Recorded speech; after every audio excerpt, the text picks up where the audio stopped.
अस्सलाम वालेकुम व्यूअर्स, आप देख रहे हैं ज़ोया लाइफ हेल्थ केयर। कुछ मकासद में वो कामयाब हो जाता है और कुछ मकासद में वो फेल हो जाता है। हर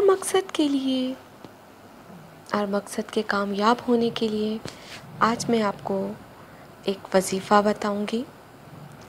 इस वजीफ़ा की कामयाबी के लिए आपको कुछ पाबंदियां करनी पड़ेंगी, जिनमें नमाज की पाबंदी सरे फहरिस्त है।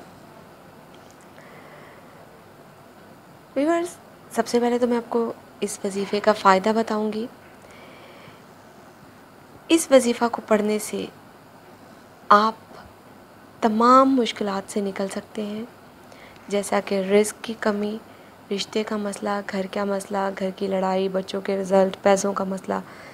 इस तरह के तमाम छोटे छोटे मसाइल से इस वजीफ़े की मदद से आप निकल सकते हैं। व्यूअर्स, वजीफ़ा क्या है? सूरतें ये हैं सूरह यासीन, सूरह रहमान, सूरह वाक़िया।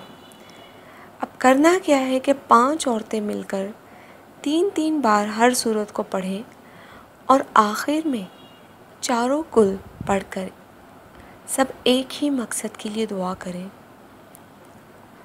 बहुक्म बारी ताला 3 रोज़ मुसलसल ऐसा करने से, यानी 3 रोज़ ये अमल करने से अल्लाह ताला के यहाँ आपकी दुआ कबूल होगी और आप हर मकसद में कामयाब होंगे।